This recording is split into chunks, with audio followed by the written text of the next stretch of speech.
Salut! Sunt Lucian Lupu și bine ai venit pe canalul meu. Episodul ăsta o să fie mai special, o să fie în română. Vreau să vă arăt procesul meu de lucru în realizarea unei ilustrații pentru o revistă editorială online. Se numește școala9.ro. Înainte de asta aș vrea să iau ocazia să salut pe băieții și fetele de pe Brainwash. E o comunitate pe Discord care m-a primit foarte mișto, zic eu, și cred că o să ne vedem acolo. Să-i dăm drumul. Prima fază a fost briefing-ul, am înțeles despre ce e vorba. Prima temă este 7 părinți în pragul unei crize de nervi. Va fi un material despre părinții care trebuie să se descurce cu munca acasă, dar și cu copiii care fac școală prin videocall-uri. Deci, pijamale, cafele, calculatoare, haos, pizza.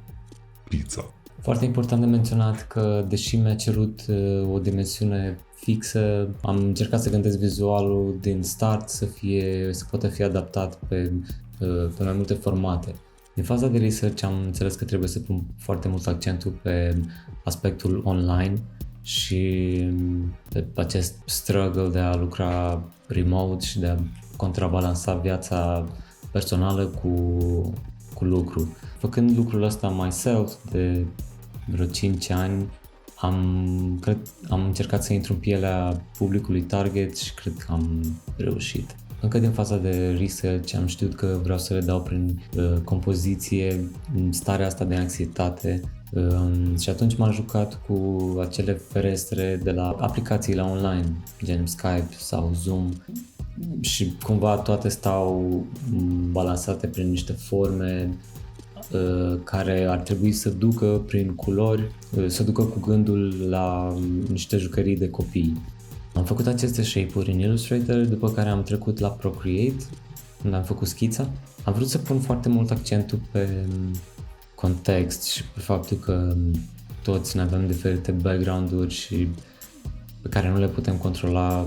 Am știut că vreau să ilustrez mai multe persoane, dar nu neapărat toate familiile cu toți copiii, pentru că ar fi foarte multe personaje, și atunci am rămas doar cu 2 venind în fiecare familie, fiecare în aceste ferestre de la Zoom.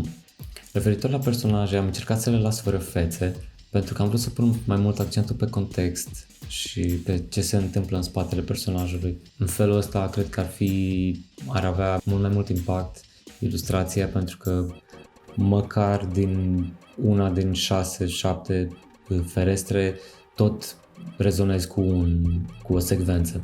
Ce încerc să zic e că dacă intri în pielea consumatorului, am mai multe șanse să realizez o lucrare cu care publicul se relaționeze. În faza de schiță nu am vrut să trec foarte multe detalii, pentru că cum urmează să o finalizez în Illustrator. Trecând în Illustrator am început să văd mai bine ilustrația după ce am realizat toate formele vectorial și am avut mai multă libertate să schimb culori, grosimi, etc. Tot aici în Illustrator am creat și acest brush special care e un pic dezordonat și apoi am adăugat restul detaliilor în fiecare fereastră și tot felul de glumițe. Easter eggs. Deși am început inițial cu o paletă cromatică împrumutată de la Google, am schimbat-o ulterior. Ultima etapă mi se pare la fel de importantă ca prima etapă, și anume research-ul. Eu numesc etapa asta Touch of Grace pentru că e punctul în care chiar adaugi cele mai fine detalii și rezolvi mici imperfecțiuni.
cam asta e. Sper că v-a plăcut. Dați cu like, share, subscribe și ne vedem next time.